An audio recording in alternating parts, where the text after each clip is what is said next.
Welcome to the Actually I Can Female Entrepreneur podcast. I am your host, Kayleigh Greenacre, a business strategist, coach, TEDx speaker, author, and your go-to woman for all things business strategy. I am obsessed with supporting female entrepreneurs to grow unstoppable six and multi-six-figure businesses that they love, giving them the freedom and life that they desire. During this podcast, I'll be sharing with you everything that you need to become a successful female entrepreneur, from the mindset shifts to sales and marketing strategies and how to become an iconic leader that people can't get enough of. It is my mission to help you stand out, attract your dream clients and customers, and sell out of your offers with ease whilst building the business and life of your dreams. Let's make this your reality, ladies. Hello, ladies, and welcome to another episode of Actually I Can, the Female Entrepreneur Podcast. And I'm joined today by the fabulous Samantha Hearne, who is a business coach, teacher, and CPD trainer. And in this episode, we are going to be diving into organic marketing and how to do it successfully. Samantha, thank you so much for coming onto the podcast today. Thank you so much for having me. And I'm calling you Samantha, but Sam, right? Yeah, Sam. My intro is Samantha. It sounds professional, but Sam. Amazing. I really, really appreciate you coming onto the podcast. And I'm really excited to dive into this topic. We've not done this before on the podcast. And actually, I think it's the topic that a lot of people would love to know a little bit more about how to do it effectively and successfully when we're talking about organic, I can't get the words out, organic marketing. Can we start off, though, by finding out a little bit more about your story and your journey to how you got to where you are today? Of course. I'll give you my abridged version. So I was a teacher. So I was a secondary school teacher and I was a head of year. Then I went into head of sixth form. So I did 10 years in teaching, and I went straight from university to teaching. So went into teaching at 22, and in that time got married, and then we wanted to start a family and we couldn't get pregnant. So I, at the time, was head of year 9, and it just wasn't happening. And it was getting to me, you know, for my own like mental health and emotions, and doing a job like that was just so intense. And I remember thinking, I don't know. I worked in one of the best schools in England, state non-selective schools. And I thought, I don't know what my options are here, because if I leave, I'm going to be going to a worse school, which I don't want to do. But if I stay, I can't see how this relentless schedule and pressure is ever going to reduce. And by the time I got to head of year 12, our A-level and GCSE results were, like I said, like top 10% in the country that for non-private or grammar schools. And the pressure on the head of year, as well as the teachers, and I taught 2 subjects to A-level, was wild. And it was just constantly, how can we improve? And I said to my husband at the time, I just don't know what my options are. Do I do this until I retire? Is that really sustainable? And we still weren't getting pregnant. Anyway, we'd had all the tests done and there was no issues. We had unexplained infertility, which happens to 1 in 8 couples. Of course, you don't know that until you're in that journey. But that was just a whole thing. And I thought, right, I need to do something about this. It's not my first rodeo in like trauma, grief, all of those types of things. And I was like, okay, we need to do something about this. I can't just sit with this feeling. So I decided to start my first business. And it wasn't even really to start a business, to be completely honest. It wasn't like I hate teaching. I didn't hate teaching. I loved teaching and I loved what I did. But I just felt like I just don't know if I could have done it forever. So it wasn't like I thought, right, let's get out. I didn't get made redundant. I didn't have this big kind of career epiphany. I just wanted to explore my options. So I put my 2 strengths together, which at the time was teaching and anxiety, mental health. I've been through a lot of that myself. I'd done quite a lot of work on myself. Of course, my job was like mainly pastoral. So I was like, right. So I set up my first business, which was in anxiety and mental health coaching. I wrote a book around anxiety. It became a bestseller. I did really well. I was speaking on stages with people like Paul McKenna. And it kind of just took off. I was writing for like 8 global magazines and I was still teaching. Anyway, so fast forward, let's say 18 months, that business is called A Happy Mind. That business had got me. I've also just realized this is not the abridged version. So listeners, enjoy. That business within about 18 months had matched my annual salary consistently. Wow.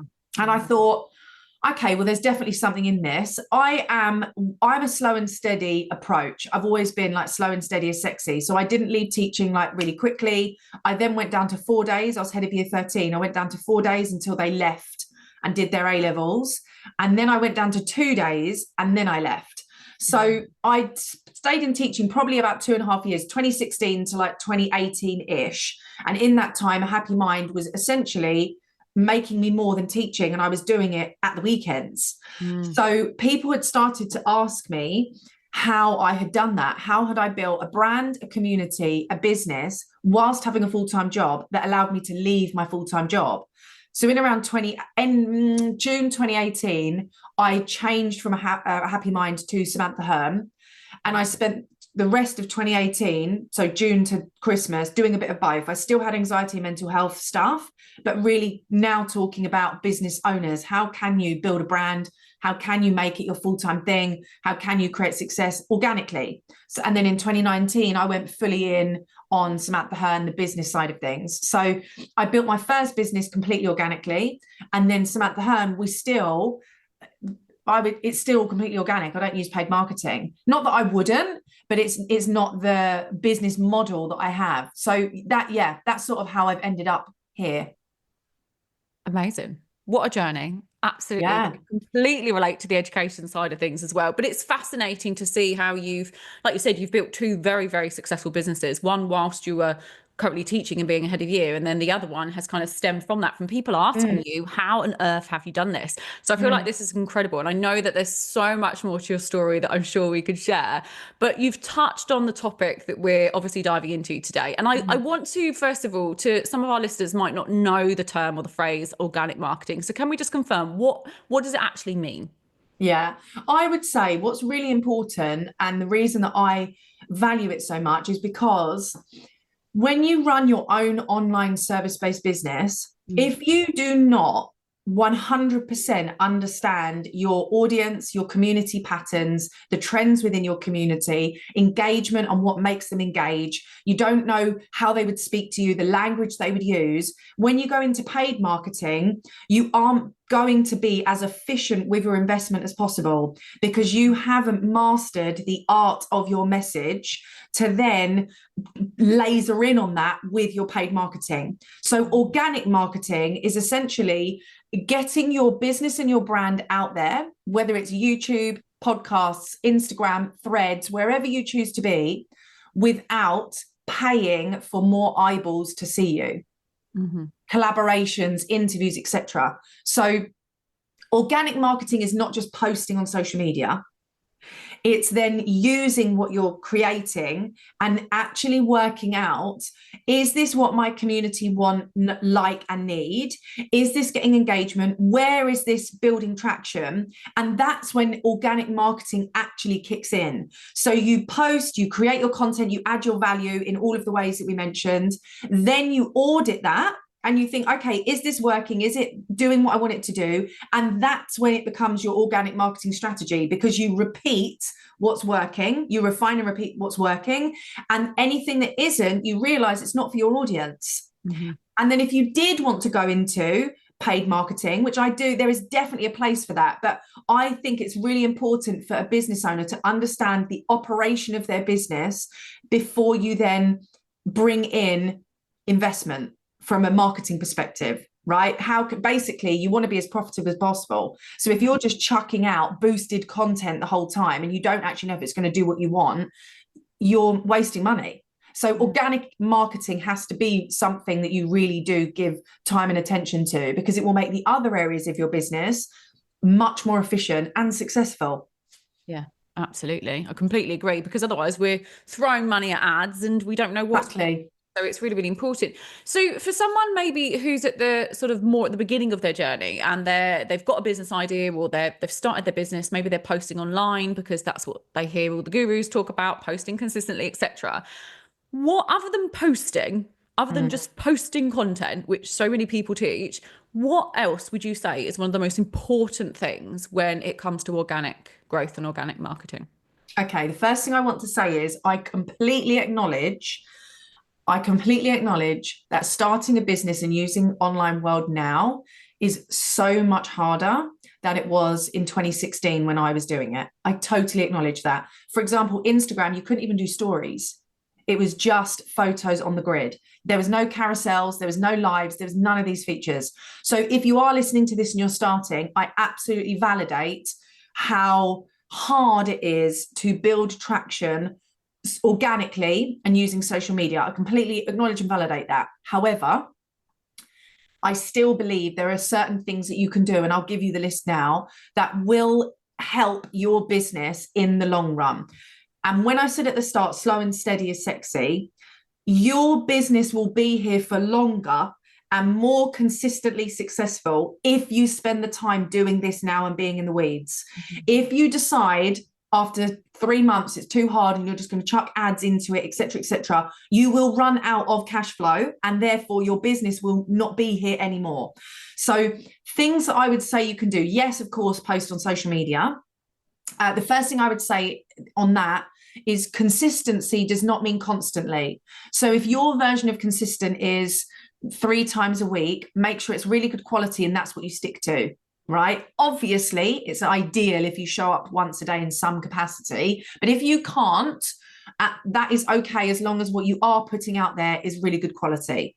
But one of the best ways that you can elevate your presence online is, I would say, you need to get a range of people, and this is what I did, and this still works. You need to get a range of online business friends who do not do what you do. So you all have different businesses, but potentially similar ideal clients. For example, a photographer, a web developer, a graphic designer, a personal stylist, a mindset coach, a business coach. You would all want to be working with the same type of woman.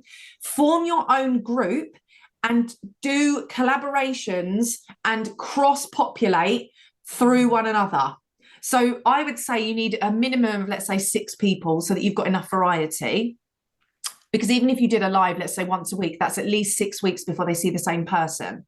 Yeah. That's one thing I would say is I really recommend that. If you're at the start, you need to make sure you've got other people in the industry that also want to help build their audience. And I've seen this done so successfully.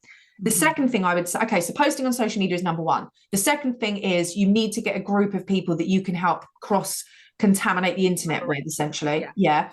The third thing I would say that you can do is you need to create content that lasts longer than the social media algorithm.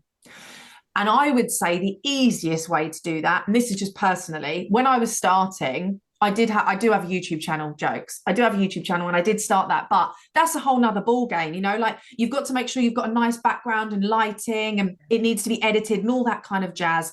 If that's your bag, absolutely get on YouTube and start creating 10 to 15 minute videos. And they can be just like monologue videos at the start, but start creating those. But my favorite is podcasts. Because if you are at the start and you do have less of a budget and less time, you can literally just record them on Zoom without your camera on, basically anywhere in your home, right? It doesn't need to be full top quality at the beginning. Yeah. So, and the reason that I say that is outside of posting on social media and your collaborations, the one thing you really want to do is you want to start having leverage online. And leverage online comes when you are using platforms that ultimately help your SEO, right? Your search engine optimization. So, for example, if you do podcasts and people then put them on Apple Podcasts, put them on Spotify, those will also appear on Google when people search your name. It also means that from that podcast episode, you could have an email list, you could have a social media platform that you then repurpose that content to and from and create this like triangulated ecosystem. So if someone's on your podcast and they then join your email list and then they come and follow you, all of that content is going to be fed to them in a different way. They've got written in the email, they've got audio in the podcast, and they've got visual on Instagram or YouTube, Facebook, wherever you are. So the 3 things I think you need to spend time on is definitely work out what your consistent plan is for social media, like what actually is your consistent posting schedule. The second thing is, I've got something to say on that, but I'll come back to it. The second thing is make sure you've got like a group of people that you can actually really start to leverage one another. And the third thing is start to create content that has value beyond an algorithm. And very quickly, to go back to point one about posting, what I would say you also need to be doing with this is you need to have testing periods where you say, right, for 30 days, I'm going to talk to my audience about X. And at the end of the 30 days, you see if that's what they want.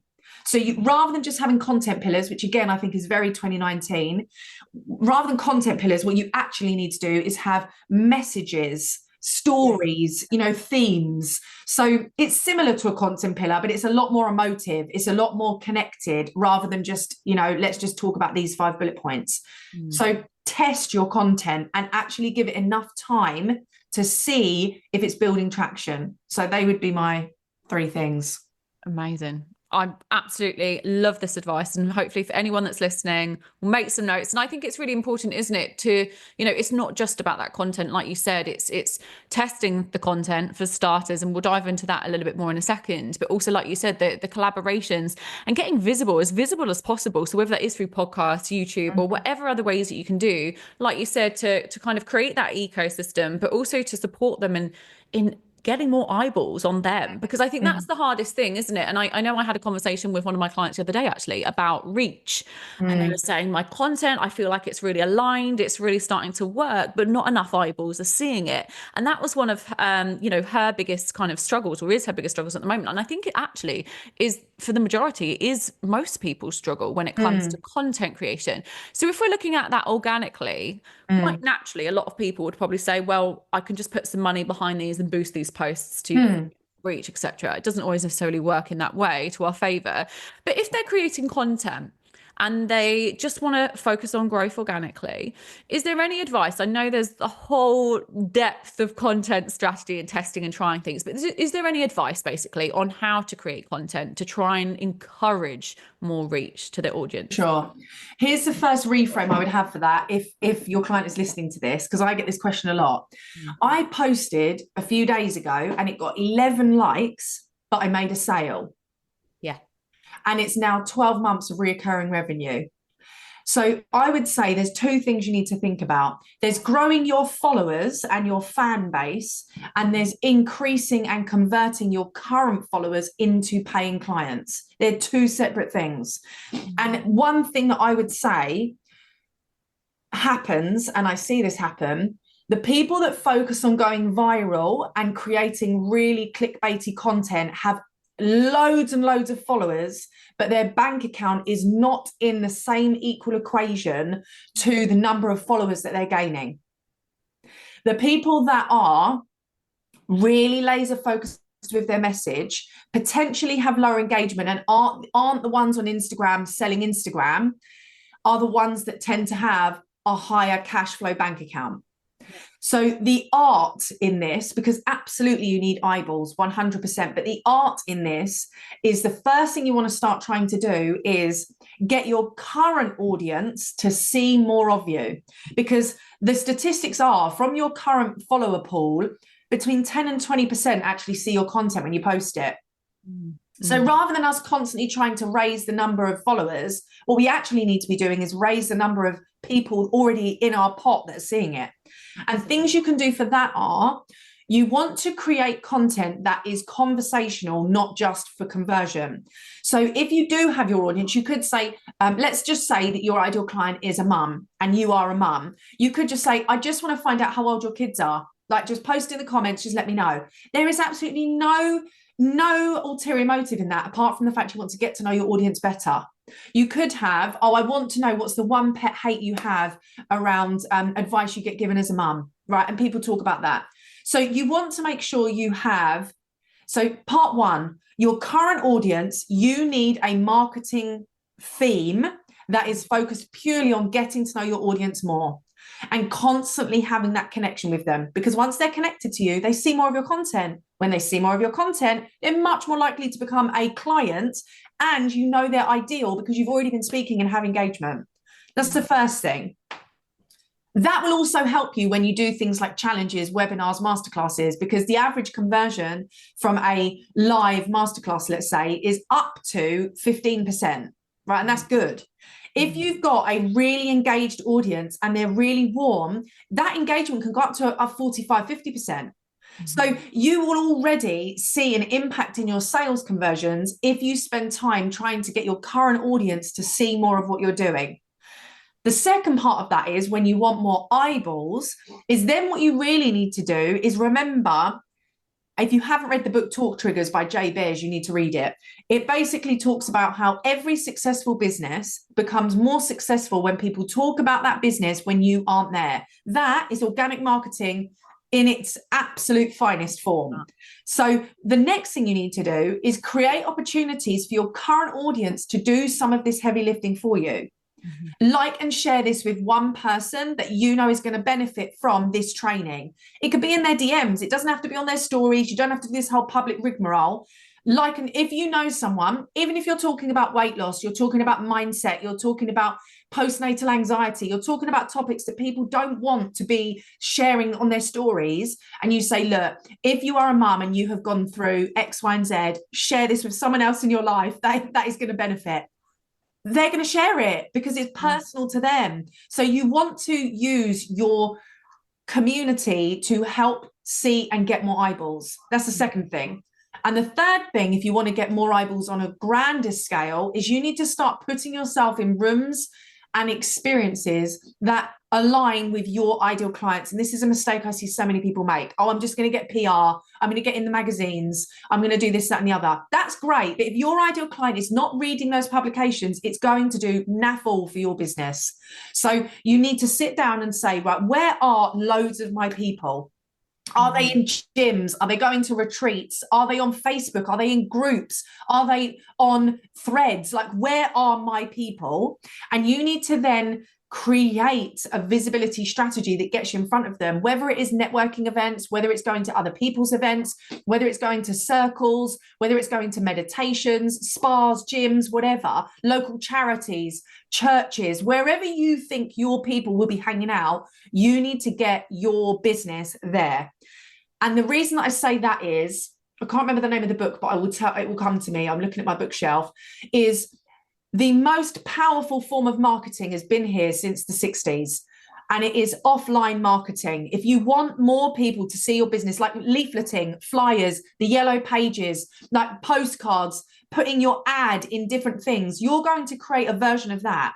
So please don't think the only way to grow your online presence is online. So they would be my three things. Number one, your current audience needs to see you more. You need a strategy for that. Number two, you need to give your current audience a reason to tell more people about you. Number three, you need to find ways offline that you can actively engage with your ideal clients that will bring them back online. Amazing. And do you know what? I think with that third point of allowing people to find you and to see you and to hear more about you offline, I must admit, the amount of people that I have spoken to in the last couple of months that are thoroughly enjoying going to networking events, going to, business events or whatever kind of events you're going to, and they're absolutely loving it. And I think you get such a vibe and a buzz off it as well. You're able to physically have conversations. I know that's not the only way, but that has, and I think it has taken this long for face-to-face events to really build up that momentum again after COVID and after everything obviously that the country and the world have obviously dealt with. But it's so true. And I think there's so many different ways to do it. As we know, visibility is so important, but also is that community building, and again allowing your audience to feel a part of a community and not feel that they're just sold to all of the time. Which is such an important thing, isn't it? And I love what you said earlier as well, about followers. This is something that I always tell my clients as well. Just make sure, and I know you and I have a relatively incredible size audience actually, but again, both you and I nurture our audience. We've built it as a community. I'm definitely not about hitting 50,000 followers for the sake of doing it. It's about having, quite simply, that community that you can support and give value to. And I think that's a really, really important piece of advice as well, what you've given earlier in terms of that content and what and why you're doing it. So All of this sounds incredible. And I know to our listeners, they're probably thinking, wow, this is amazing. Okay, so we're thinking visibility, the types of content we're posting, we're obviously inviting our audience to get involved, and maybe, again, leveraging them to support you with promoting different things. So all of this is organic marketing, which is great. I want to talk a little bit about time, because I think, or efficiency, because when it comes to running a business, all of us are spinning lots of plates. And again, especially if we don't have teams, which I know a number of the listeners to this podcast may not have yet, there is a lack of time, and potentially this position of maybe overwhelmed, and ultimately, how on earth am I going to manage all of this? So do you have any advice about how can you efficiently run your business, especially when we're considering all the different things that we need to do organically? Yeah, for sure. Okay, so I would say the heartbeat of any service-based business is the people. So if you have a lack of time, the one priority that you should always spend your time on is your people. So if you're dicking around building a graphic and looking at a social media and doing all of those things, sack all of that off and go live on whatever platform you're on, and spend the time that you've got connecting more to your people. So for example, I would say, let's do this practically then. Let's say you've got a maximum of 3 hours a week outside of coaching calls or doing what you're doing in your business, like facilitation. And then you've got kids, and then you've got like a dog, you've got a husband, you've got all of this social life, you want to go to the gym. Let's say you've got 3 hours a week. This is what I would be doing. And you've got no team. This is what I'd be doing. I would do one half an hour live training a week on whatever platform, whether it's a podcast, whether it's YouTube, whether it's Instagram, Facebook, something. I would then use another half an hour to put that content onto other platforms. So whether you transcribe it and turn it into a mini blog on your website, whether you turn it into little mini reels. So that's 1 hour. I would have half an hour of value and then another half an hour turning that into putting it on other places. I would then, and also this could be on different days, you haven't got to do 3 hours in one go. I would then spend, depending on where you are in your business, if you know that you want to, for example, have a new lead magnet, you want to have something that people can actually do and connect with you, and then have some emails, and you really want to start growing that side of your organic marketing and have people on your email list, etc. I would then spend 1 hour a week for 1 month. So that's 4 hours then. I'd spend 1 hour a week building out everything for that lead magnet. So looking at the opt-in page, looking at writing the emails, Chat GPT can be great for that as well, and then setting that all up. So at the end of the month, you've now got 4 really valuable pieces of content. You've got 4 really great emails or shorts or other forms of content from that one bit of content. And you've got a lead magnet built out, right? And you've still got a 1 hour a week. With that extra 1 hour a week, I would think about what you're doing for planning ahead. So I say 70, 20, 10. So 70% of your time needs to be focused on what you need to do now for your community. So that's where you're spending an hour doing content and an hour on your lead magnet. Then 20% is, well, 20% is your lead magnet because you're doing that over 4 weeks. And then 10%, which is your final hour, is miscellaneous for the future. So it might be, oh, I really want to launch my own podcast. I want to write a book. I want to get on YouTube, whatever the thing is. You spend an hour a week chipping away at that bigger project. That is how I would separate. And right. And this is what you do. If you then have clients that want to book calls with you, want to have discovery calls, want to see what you're about, you drop the 1 hour that is for your future project, because that's your 10%, remember, and that's the longer term goal. And you use that hour to have your discovery calls or your coffee chats or your connection, clarity, whatever we're calling them. That is how I would break up a 3 hour time period in a week, if you've got no team, that actually is going to move the needle, has purpose, and is going to benefit your business now, but also in the long term. I love that. Absolutely love that. Efficiency at its best. And one thing that I always suggest or recommend to my clients, and again, it depends on where they are in their journey, but I always say, if you have systems and processes in place, and if you want to consider automations, that will really help you as well with efficiency. Now, I know there's lots of different avenues you can go down with this, but also really interestingly, a lot of people have been talking a little bit about ManyChat and equivalents recently, and the fact that it actually starts to lose the personal touch, which again kind of deviates away from what we were talking about of organic marketing and community building. I'd love to know your take on this in terms of systems, processes, automations, but what are the benefits, and do you see that it potentially takes away that personal touch, and how we can avoid it? Such a great question. I love systems and making things efficient. I think it's so important. And I think that ManyChat, I have 3 ManyChats set up, and I'll tell you what they're for so that people know when I think it's effective and when I think it's not. So I have a ManyChat set up that goes to my email list. So it's like comment the word, and you can join my weekly bulletin and get all of this information. Yeah. So that's on an automation. I have one automation to a training that I did in January. So it's an hour-long training around building a £250,000 business with ease, flow, and balance. I've got a ManyChat for that. And I've got a ManyChat for my membership, the Bulletproof Experience, which is all about mindset, belief systems, and success identity. The reason I've got a ManyChat for those 3 things and nothing else is the email is free. Yes. So it's like, okay, if people want to hear about that, it's free and they're getting value from it. So if you join that, you're then going to get extra value. So I always do this, if you want a visual, is like a scale, you know, like the 2 weighing scales. I would say me putting in the ManyChat automation is quite low effort, but then what they're going to get back from that is quite high return. So that's why I've got it on my email. The £250,000 a year training is £25. So again, it's a small amount of effort for me to put in. It's a small amount of investment for return, and then they get a big value, right? So the scales work in the favor, and the membership is £97 a month. So they're the only 3 things that have ManyChats. I wouldn't use a ManyChat or an automation for one-to-one, applying to work with me, a mastermind, or to book a call. So people could book a call if they want to go to my website, but I haven't got an automation for that. So you might think in your business, could you set up a ManyChat for, like we've already worked out, you can have this done in a month, a new lead magnet?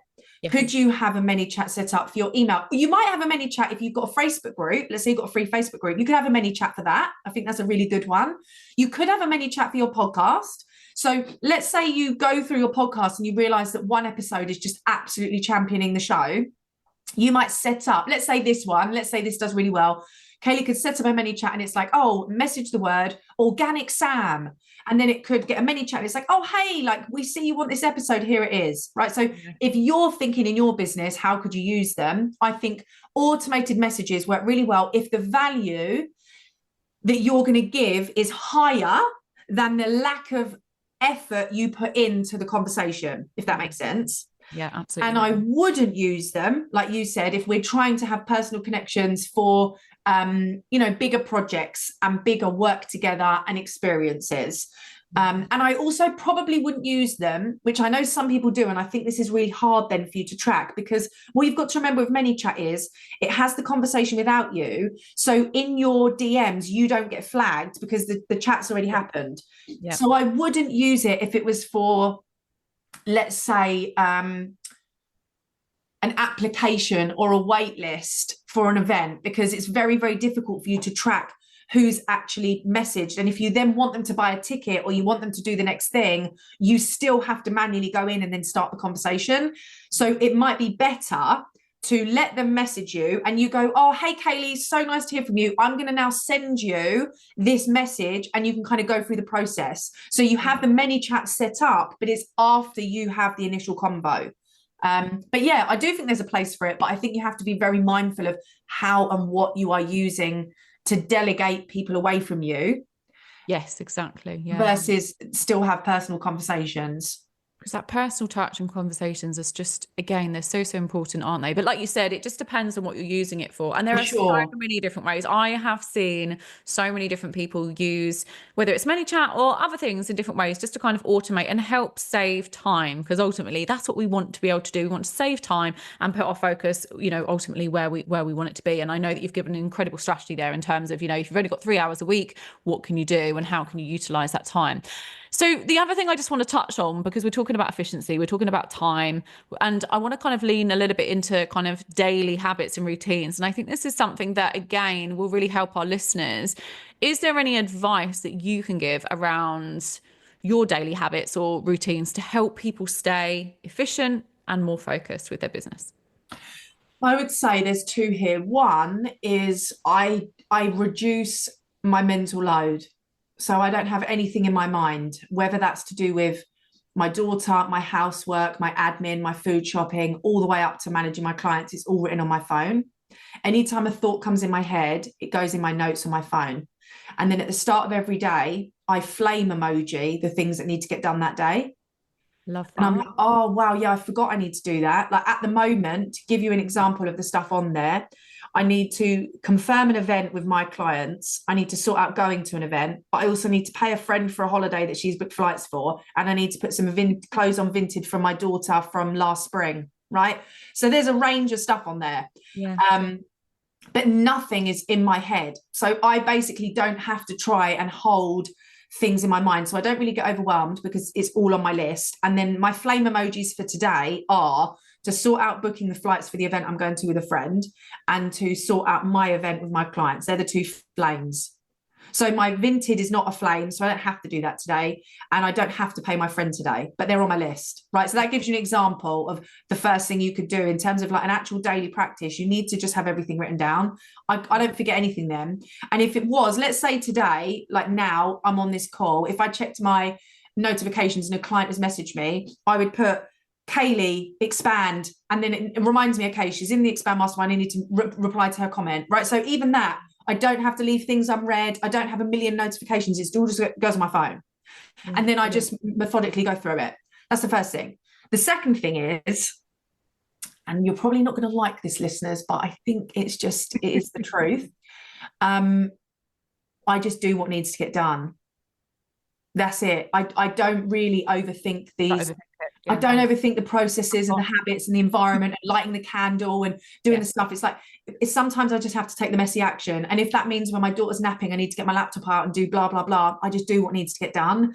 I've got friends that when their kids are doing their swimming lessons, they just sit there and they do a couple of emails, whatever it is.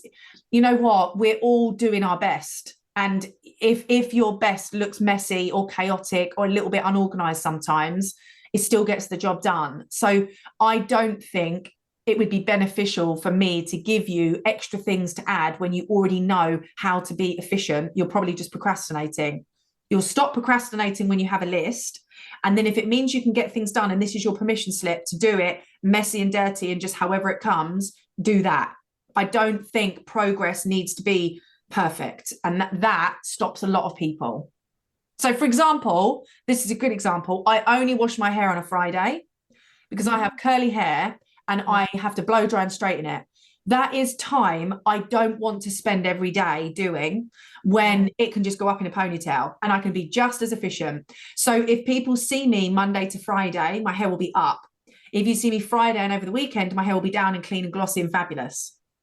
Marvelous. So that's just enough. Do you know what I mean, though? That's like a messy, what are we doing? And I could have thought for this podcast, oh my God, I need to do all of these extra things. I need to do my makeup. I need to do this. But what I did for my half an hour before this podcast was prepped and planned a whole new strategy for my business that will bring me in a lot of revenue. So weigh up what you're spending your time on as well. And my final thing on that, is this comes down to knowing yourself and being really confident in who you are and what you bring.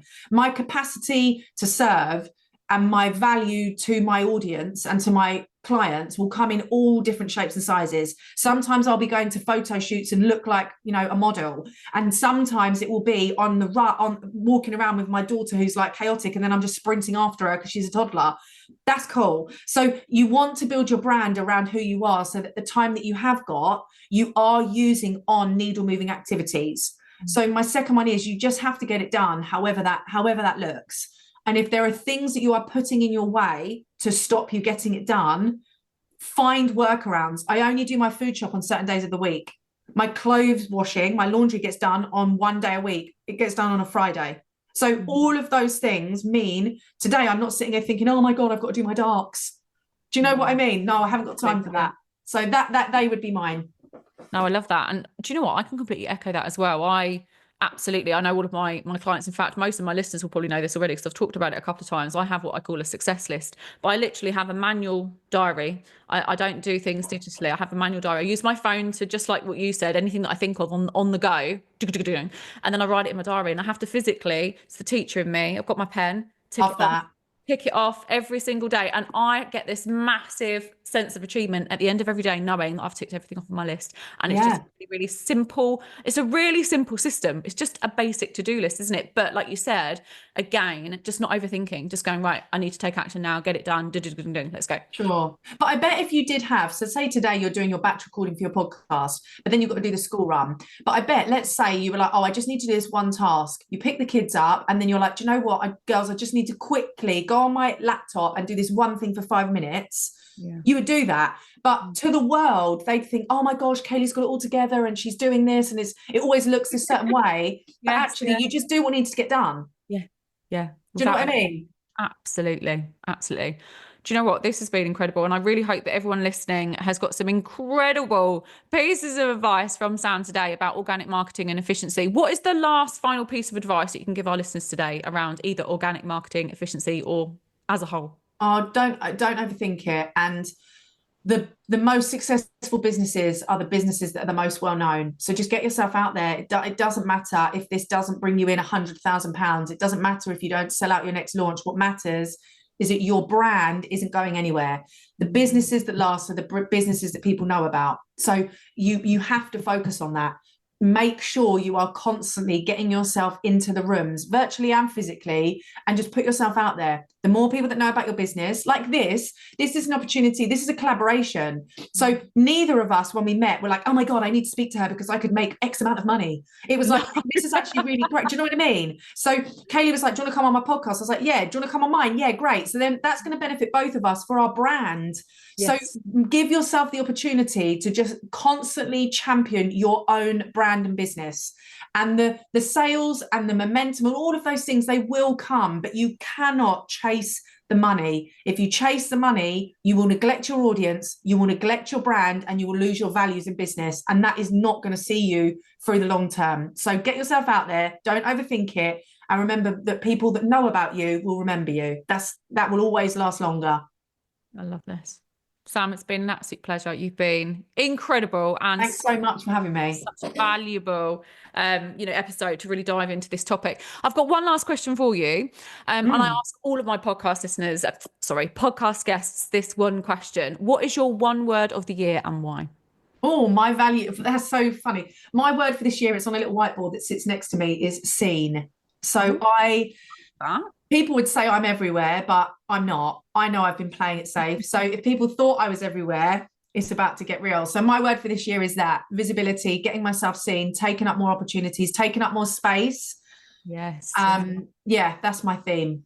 Seen, or like that. We haven't had that one before either. Amazing. And where can our listeners find you and connect with you, Sam? Oh, Instagram. Just come and hang out with me on the gram. Amazing. All of Sam's bio and links are in the show notes. It's been an absolute pleasure, my lovely. Thank you so much for coming on to the podcast. Thanks so much for having me. And thank you to everyone that's tuned into today's podcast. Please don't forget to rate, review, and subscribe to the podcast. And I'll see you all again next time.